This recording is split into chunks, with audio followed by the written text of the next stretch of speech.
Esse vídeo aqui é sobre paciência e resiliência, e se a imagem sair ruim é porque o Matheus é teimoso e não quis trazer a câmera do instituto, viu, Isa? Ele quis filmar pelo celular porque disse que é a mesma coisa. Então, se você estiver percebendo que a qualidade da imagem está estranha, a culpa é de quem? Do matinho atrás dessa câmera, né, Matheus? Uhum. E aí, tudo bem? Olha, tem uma das qualidades que são elencadas no Sadhana Chatusthaya. Já começou falando sânscrito, não estou entendendo nada.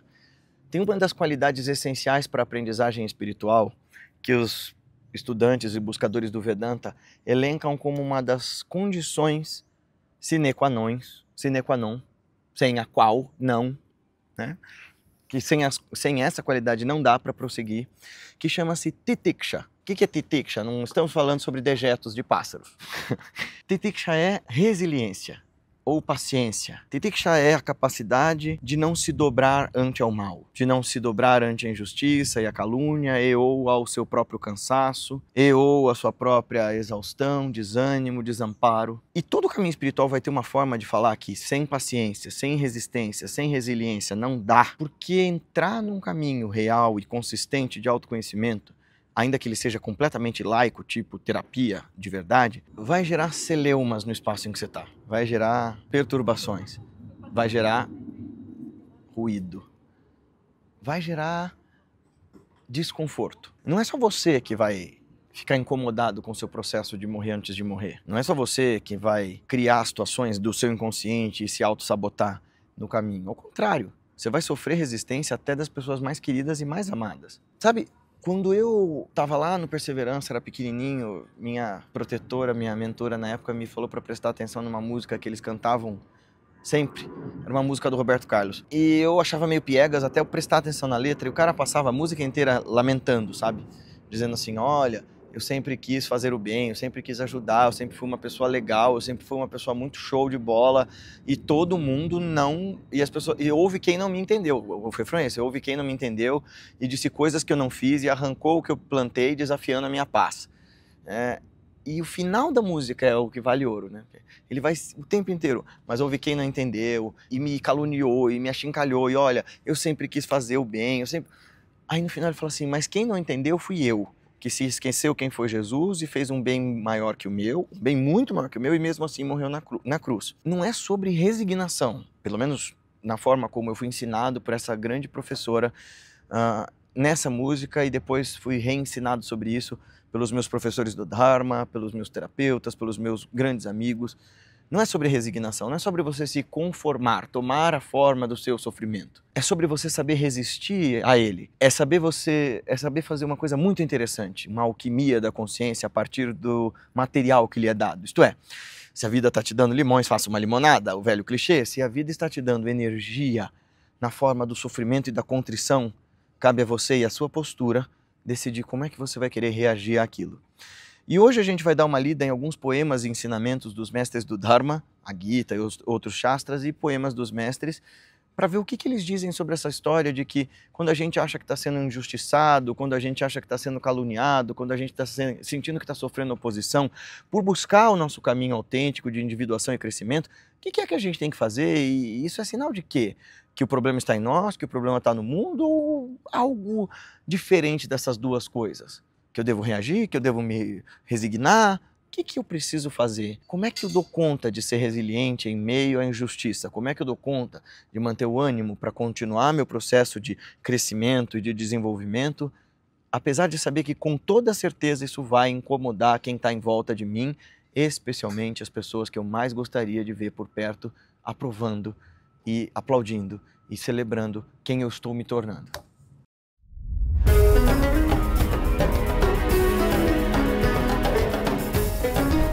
Antes desse vídeo começar, eu queria te fazer um convite muito especial para o nosso workshop Chakras e Kundalini, a trilha da energia sutil. A gente vai falar de fato sobre o que é essa ciência, o que é o caminho dos chakras, como despertar de verdade, de maneira segura e metodológica a Kundalini segundo o que os mestres que inventaram essa ciência propuseram, e como é o caminho desse tipo de emancipação da consciência segundo a via dos verdadeiros yogis. Vai ser um workshop de 3 horas, das 9 ao meio-dia, no dia 5 de julho. E ele vai custar só R$ 36, se você quiser assistir ao vivo, e R$ 108 se você quiser assistir a gravação. E a gente vai colocar referências de uma série de materiais, textos dos mestres, formas de como fazer as práticas. Então, se você quiser saber o que tem para se saber sobre os verdadeiros ensinamentos acerca dos chakras, da Kundalini e da energia sutil a partir dos ensinamentos dos mestres, vem com a gente, vai ser sábado, dia 5 de julho, das 9 ao meio-dia. Espero você lá. Seja bem-vindo, bem-vindo, Sadaquinha, Sadaquinha. Se ficar um barulho é porque a gente está gravando fora do estúdio, porque a gente tem que aproveitar o tempo toda hora que a gente tem, né, Matheus? Estamos fora aqui do estúdio hoje e aí sobrou um tempinho entre as aulas que eu tenho que dar e os atendimentos que eu tenho que fazer e a gente gravou aqui mesmo. Se você está chegando aqui pela primeira vez, não sabe quem sou eu, do que eu estou falando, fica mais um pouco, a gente te explica. Se você puder, se inscreve no canal, clica no sininho e manda esse vídeo para os seus amigos se fizer sentido. E deixa o comentário no comentário dos amigos aqui embaixo para fomentar essa nossa discussão, esse nosso crescimento em conjunto, a nossa dialética. E vocês que já estão aqui, apresentem o canal e o caminho da Revolução de Si para quem está chegando. Diz aí quem está chegando. Estou chegando aqui hoje. E vocês que já são da casa, já são da sanga, conversem com eles. A gente tem práticas meditativas, temos um instituto que fica aqui em São Paulo, lá na Moca, que vocês podem visitar, mas dá para assistir as aulas online também. A gente fala sobre esse processo de desenvolvimento completo da consciência, de tentar olhar para a vida em toda a sua pujança e ao mesmo tempo em toda a sua simplicidade e reaprender a viver. E reaprender a se encontrar consigo, com o centro de si. E não há tarefa mais desafiadora, que doa mais, que demore mais, que dê mais trabalho, do que fazer essa revolução de si. Esse ato de revolver, de retornar, de fazer toda essa volta. Olha, isso aqui é uma revolução estelar. Então isso é uma revolução estelar. É o movimento que um astro leva para dar uma volta em torno de si, ou uma volta em torno do astro no qual ele orbita. Então, revolução de si, ao mesmo tempo que evoca a ideia de revolucionarmos no sentido político da ideia, não politicamente, mas a ideia de revolução política começa com a Revolução Francesa, que é destituir um regime para instalar outro.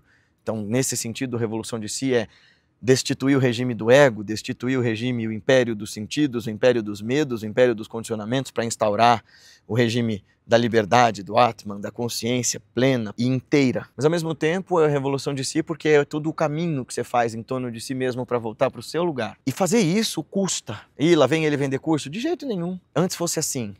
Antes que autoconhecimento pudesse ser comprado, vendido, trabalhado, manuseado. Porque nós estamos falando de conhecer a si mesmo, de entender essa complexidade vasta e fascinante, e também, por que não, irritante, que eu chamo de eu. E o problema é que você não é um processo acabado. Você está em transformação o tempo todo o tempo. E todos os mecanismos podem vir a ser ferramentas muito úteis de autotrabalho. Então, tudo que você lê, fala, ouve, assiste, suas terapias, o esporte que você pratica, a comida que você come, a cama em que você dorme, o jeito que você dorme, também as práticas meditativas e as práticas espirituais e as buscas por encontrar sua paz, tudo pode ser material de autoconhecimento desde que você tenha a humildade, a disponibilidade e a entrega de estar aberto para aprender o novo, para se tornar o novo. E isso exige uma energia de nós que por vezes a gente não tem. É por isso que a gente busca métodos e professores. Mas esses métodos e esses mestres e esses professores também nos avisam dos percalços, porque esses mestres também choraram e sofreram oposição quando tentaram encontrar seu próprio centro. Porque na real, o império do ego do qual a gente quer se ver livre, né? Esse regime que a gente quer derrubar, do eu e do meu, é um regime baseado em esperança e medo. A gente morre de medo de faltar-nos coisas. Isso por causa da nossa herança genética, dos nossos antepassados. E aqui, na nossa humanidade basal, aliás, na nossa humanidade e natureza basal, somos todos iguais. Animais, plantas, pessoas, todos temos medo pela nossa existência e a existência dos nossos. Todos nós queremos cuidar e zelar daqueles que são importantes para nós. E a gente quer precaver, sobretudo o ser humano, a gente quer se precaver do futuro.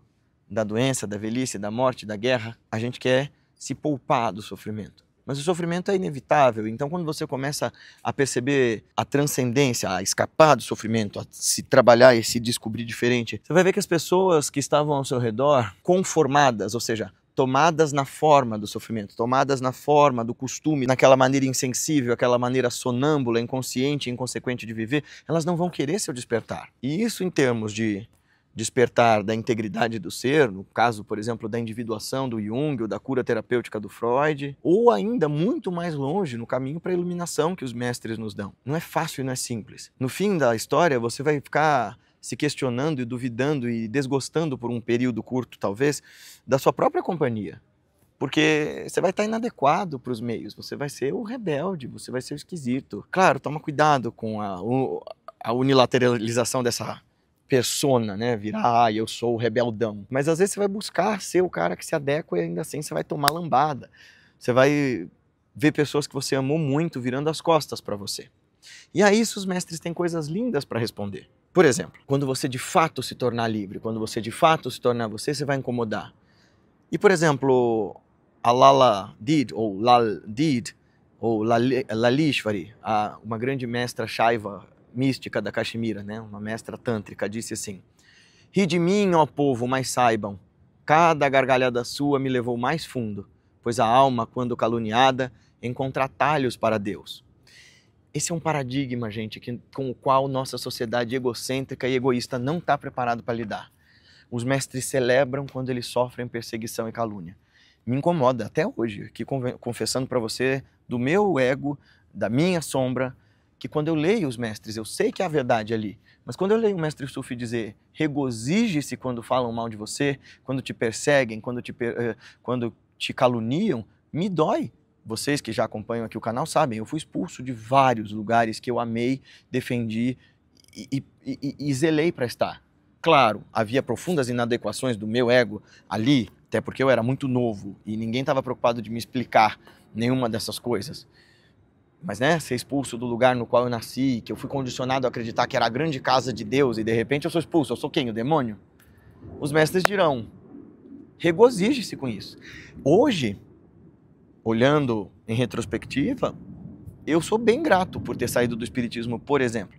E se você é espírita, fica calma, não estou falando contra o espiritismo, estou dizendo que a minha saída serviu para mim, edificou meu caráter, me ajudou a perceber minhas inadequações, porque eu não sou bobo e nem inocente, nem ingênuo de achar que eu estava perfeito ali no Perseverança, nossa, eu era incrível, caramba, como foi que a dona Guiomar não percebeu que eu estava sendo perseguido, meu Deus, eu que estava ali com ela e por ela. Sim, até por isso que a gente era tão próximo, porque eu sou muito parecido com ela em vários aspectos da personalidade. Então eu sei que eu era uma criança e um adolescente dificílimo.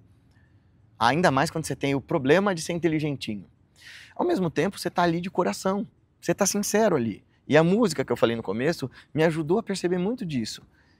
Né? Quem não entendeu fui eu, que se esqueceu quem foi Jesus, que fez um bem maior que o meu e mesmo assim morreu na cruz.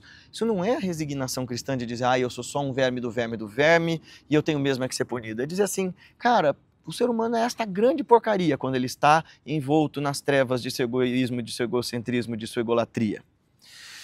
Ele vai ver no outro a ameaça que na verdade ele carrega dentro de si. E que bom que você está ajudando de alguma maneira a movimentar as coisas onde você passa. E que bom que você e as pessoas estão sendo trabalhados pelas insuficiências, pelas precariedades e crueldade uns dos outros.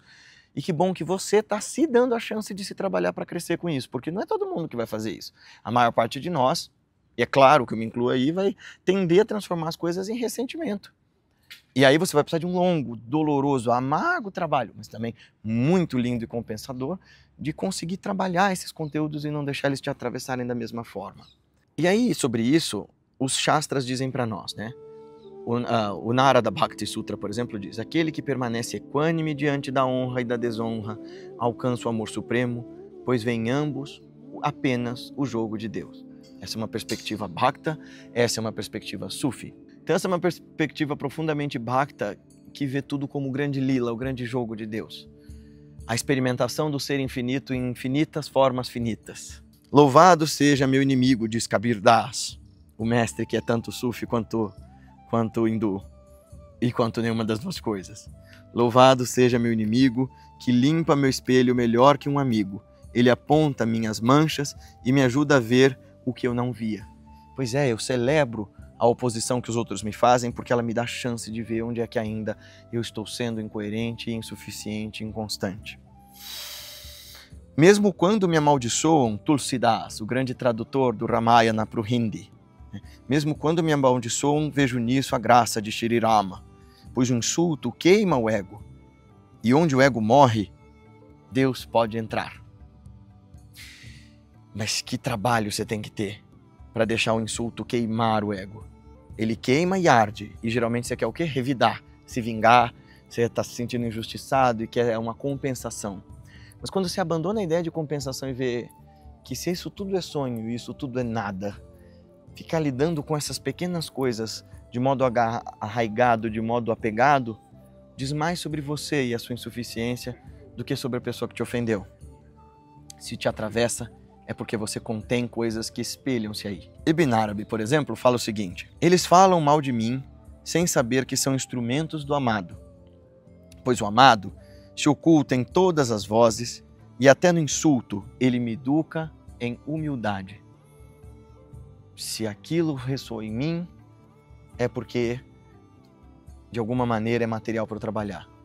Se é verdade, com que direito eu vou me ofender? Se não é verdade, por que é que eu vou me ofender? Isso é mais fácil de dizer do que fazer, sem dúvida. Mas ficar dizendo de novo, vai criar novos caminhos aí na tua cuca e na minha, para que a gente aprenda a se desvencilhar desse poder avassalador da mágoa e do ressentimento. A Gita diz para nós: ó filho de Kunti, que é o Arjuna, o contato com os sentidos causa frio, calor, dor e prazer. Eles vêm e vão, como as estações. Suporta-os com coragem, ó Bhakta. Tem uma música que foi cantada pela Barramalho, é linda, linda. É um trecho da Bhagavad Gita, né? Quem é querido a Deus? Quem é muito querido a mim? Aquele que não se agrada nem se aborrece, aquele que não perturba os outros nem se deixa perturbar, além da dualidade do sentimento e prazer. Livre do medo da angústia, também é muito querido, aquele que não se apega, que é amigo sincero de todos os seres vivos, que tem a mesma atitude na tristeza ou na alegria, etc, etc. Aquele que acha o eixo de equanimidade. Se te tira do teu equilíbrio, bonitão, bonitona, é porque ainda há coisa a ser trabalhada aí. E aí você tem que agradecer a esses inimigos que são seus mestres mais diretos, aguerridos, contundentes e que fazem da oposição deles a escola mais efetiva para você ver do que você é feito. Porque, de novo, a gente só sabe quem somos nós no contraste. Enquanto consistência individualizada, né, enquanto consistência, entidade ou consciência individualizada, você só sabe o que você é referente a alguma coisa. Eu sou o Guilherme porque aqui existe um banco, existe um chão, existe um céu, existe o Mateus, existe a câmera, existe vocês, que não são eu. E eu entendo essa dualidade, que é o engano de Maia, mas é com o que a gente tem para trabalhar, por causa do contraste. Eu só sei que eu sou bom se essa bondade é testada. Eu só sei que eu sou honesto se a minha honestidade é testada. Eu só sei que eu sou corajoso se essa coragem for testada. Hazrat Mevlana Jalaluddin Rumi diz: seja como uma árvore que enfrenta os ventos violentos. Ela balança, curva-se, mas permanece firme. Os insultos são o vento. Sua raiz é a paciência. Quem resiste, floresce. A flecha e o arco, também de Rumi. A dor que você sente é a flecha sendo puxada para trás. É o retesar do arco. Quanto mais ela recua, mais longe ela poderá voar. O que agora te humilha, te preparará para o céu. Hafiz de Shiraz diz: chamaram-me de tolo, bêbado, louco. Bendito seja o lábio que me ofendeu, pois ele revelou o orgulho que ainda me habitava e me fez ver o quanto ainda não amava.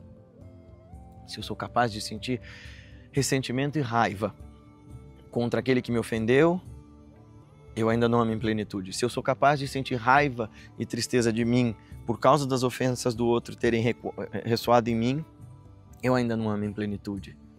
Rabia diz: meu coração foi partido 1000 vezes e em cada fenda encontrei mais luz. Que falem, que cuspam, que neguem. Minha resposta é o silêncio que ama.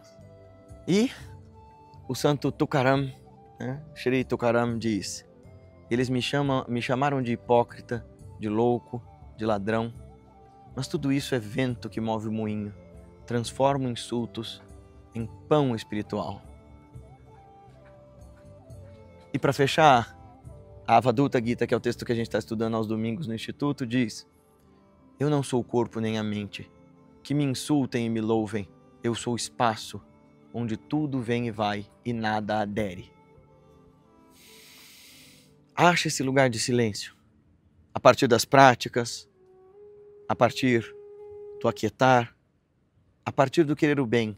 Faça práticas de compaixão e bondade amorosa para quem te quer mal. Seja capaz de desenvolver uma sincera capacidade de perdoar, e isso não quer dizer conviver, e uma sincera capacidade de analisar os insultos que te fazem para ver se ainda ali existe verdade. Porque se te ressoa, melhor rever sua postura. E se quiser aprender como meditar e como seguir o caminho, vem praticar com a gente. Até mais.